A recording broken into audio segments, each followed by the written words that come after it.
Well, we're back again, to absolutely no one's surprise, with another no fluff analysis. This time I'll be talking about the Flames of Reflection Summon Showcase. Let's get straight to it. The first unit on the Summon Showcase is the 5-star Fire Axe Ramona, the Impassioned Blacksmith. Ramona's first skill is Forge Buster, which deals 1 large hit and then 3 to 9 smaller hits of flame damage to surrounding enemies. This new skill is rather unique, as the additional number of hits actually depends on the amount of times you tap the screen after you activate the skill. In addition, you can also change the direction Ramona is facing during the skill, similar to Ezalith. However, this requires a dodge roll input. Ramona's second skill is Smith Shield, and at level 2 it increases the entire team's defense by 25% for 15 seconds. Being an axe unit, Ramona has the standard Defense Co ability. In terms of other abilities, Ramona's first ability is Primed Strength. So Primed Strength, the text reads as follows. It increases the strength of the adventurer you are currently controlling by 10% for 10 seconds every time their initial skill, displayed at the top of their skill list, becomes available for use. After activating, this ability will not activate again for 15 seconds. So in this case, if you're controlling Ramona, then every time Forge Buster becomes available for use, then you get a 10% strength buff for 10 seconds. If Ramona is a unit that you've put in your team in single player, then the unit you're currently controlling will receive that 10% strength buff. And if you happen to be using Ramona in a co-op game, then the buff only applies to units that you control. We'll also be seeing this primed mechanic in the 2 other adventurers in this Summon Showcase. Ramona's second ability is Sleep Resist, and her third ability is Strength Double Buff, increasing her strength by 13% for 15 seconds whenever she gets a defense up buff. In terms of my overall opinion on Ramona though, well, we were sort of viewing more sleep resist units, but unfortunately we don't really have that much content that inflicts sleep that happens to be very difficult. At the moment, I think the most difficult content would be Void Zephyr, for example, but even that, I've got a team that's capable of autoing already. Hopefully the new Astral Raid content upcoming in the next few days will present some more bosses with some sleep-inflicting abilities that requires the use of sleep resist units, but otherwise, not really something I would want to pull for. However, it is still quite interesting that Ramona's skill 1, Forge Buster, implements a new tapping mechanic to charge up the skill. I'm hoping that this indicates that we might get some more active adventurers in the future. However, this might mean that if you happen to be playing single player, then you'll always have to control Ramona, due to the fact that, well, I'm not entirely sure whether or not AI units can charge up the skill, but, well, we'll have to discover that for ourselves. However, Ramona's abilities of Primed Strength and the Strength Double Buff should stack together very well and lead to some big, meaty axe hits. In the end, I think this will be really satisfying to play. Our next unit on this Summon Showcase is the 5-star Fire Blade Rena, the Mana Infuser. Rena's first skill is Roaring Furnace, which deals 4 smaller hits and 1 large hit of flame damage to enemies in a line, and also inflicting burn for 12 seconds. Roaring Furnace is also a skill that applies Skill Shift. Phase 2 adds a 10% increase to the user's crit rate for 15 seconds, and Phase 3 increases the damage to burning enemies. When the skill is at level 3 due to Mana Circle upgrades, and is also at Phase 3, then you can expect the damage to burning enemies to increase by about 80% over the baseline. Rena's second skill is Brazier Boost, which immediately readies Roaring Furnace, her first skill, and adds 50% to critical damage for 20 seconds. The skill point cost for these 2 skills also lines up very nicely. Roaring Furnace costs 3,303 points to use, and Brazier Boost costs 6,582, meaning that just before your second cast of Roaring Furnace is ready to use, then your Brazier Boost will also be ready. So you can use your Phase 2 skill immediately followed by your Phase 3, taking advantage of the increased crit rate, stacking with the critical damage modifier. Hopefully this should lead to some really satisfying big numbers to your Phase 3 use of the skill. However, due to the fact that it relies on inflicting burn to enemies to benefit from the bonus damage, it means that Rena's damage will begin to fall off over time as enemies develop burn resist, assuming you're hitting the same enemy. Anyway, enough about the skills. Rena, being a blade unit, has the standard Strength Co ability to nobody's surprise. In terms of other abilities, Rena's first ability is Primed Defense, increasing the defense of the adventurer you're controlling by 15% for 10 seconds every time her skill 1 is ready for use.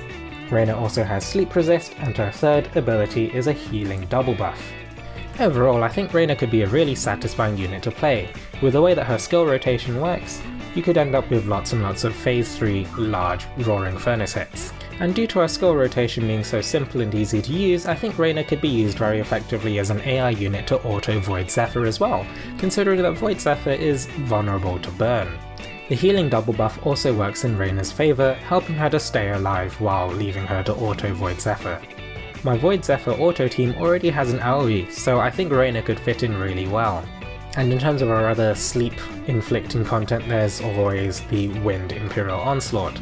I'd be much happier seeing a Rena in an Imperial Onslaught than Mikoto, because I always see Mikoto as being hit by whatever attack and then sleeping for 10 seconds and then, the fight ends without them contributing. In the end, being the oldest sister of the three, I think Rena probably hits quite a few preference points for some people. Anyway, pushing onwards. The next adventurer in this summon showcase is the 4-star Water Dagger, Renee, the future smithing genius. Renee's first skill is Droplet Slash, which deals 6 hits of water damage to enemies ahead, and also inflicts Bog for 8 seconds. Renee's second skill is Drenching Strike, which deals 4 hits of water damage to surrounding enemies and also increases her defense by 10% for 5 seconds. Being a dagger unit, Renee has the Critical Rate Co-ability. Renee's first ability is Primed Devastation, increasing the critical rate of the adventurer you're controlling by 6% for 5 seconds every time Renee's first skill becomes available. Keep in mind that Renee's first skill only costs 2,311 points to charge up, so they should be up really often. Renee also has Stun Resist. Her third ability is a healing double buff, but it grants the healing buff to all members of the party. Overall, I think Renee is a really powerful pull for a 4-star dagger unit. The first skill, inflicting Bog, means that she contributes to damage by buffing the damage of other members of her team, and the healing double buff also means that she could be a very good substitute for a healer unit in Fire Imperial Onslaught if you don't already have another dagger unit. This is mostly if you're just autoing Fire Imperial Onslaught though. If it's in co-op, then you really just want pure damage. And for the 5-star dragon we see added in this showcase, it's Arctos, the Fiery Coach. At maximum unbind, Arctos grants flame units 45% strength and an additional 55% to the modifier applied to critical damage. So in essence, we have a flame element Long Long. And if the math works out similarly to Long Long did, I think you need roughly 20% critical rate, 21% critical rate, before the additional critical damage modifier actually outperforms a pure strength 5-star dragon. Anyway, Arctos' skill is Dragon Drop, which deals 1 small and 1 large hit of flame damage directly ahead, and inflicts stun for 6 to 7 seconds. I'm not entirely sure why that's variable, but hey, that's what it's saying on the wiki. Overall, I think Arctos might be a pick for maybe axe and dagger units, but otherwise you're probably better off using Agni or Cerberus. Then onwards to the Wyrmprints that we see added with the same update. While they're not part of the showcase, they're still added in the same update, so hey, why not?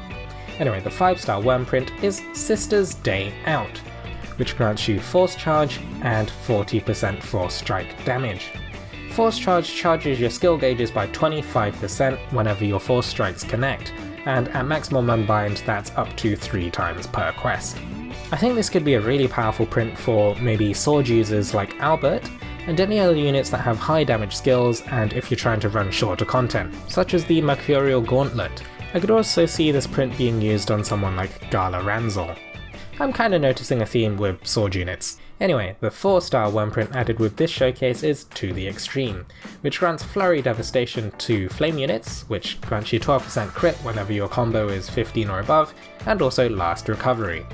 So this is preferably put on flame dagger and bow units, and then you have to assume that flame dagger and bow units aren't actually that great in general, so I don't know. Maybe Marth, who also likes having the high combo count. This could lead to a very, very feast or famine style playstyle for Marth. And then we've got the 5-star print that's added with the event, the Dragonsmiths, which grants you Healing Double Buff 3, which is not that great being a defensive ability, and then it has the standard bonuses to event currency received for doing the event quests. And then in terms of older content that we're seeing with a bonus rate up on this showcase, we have Carl, the 4-star Fire Sword, and then a 4-star Flame Dragon Ifrit, who grants a strength bonus. I could always use more Ifrits. Anyway, you get 0 points for guessing what I'm going to say about this summon showcase, because I've always said that if it's not a limited banner then you shouldn't really be pulling, but reasons you would want to pull would be maybe if you want more strong sleep resist units, or just maybe if you want a stronger team for dealing with Wind Imperial Onslaught. Overall though, I'm personally going to stick with daily pulls. I've been somewhat lucky with them recently because I pulled the 5-star Shadow Blade from last banner, and then this morning I pulled the 5-star Light Dragon, so yeah, sure, daily pulls, why not? I think with daily pulls you can expect maybe like 1 or 2 5-star adventures or dragons a month anyway, but you better be able to keep that up. All in all though, thank you very much for watching, and I wish you luck in your upcoming pulls.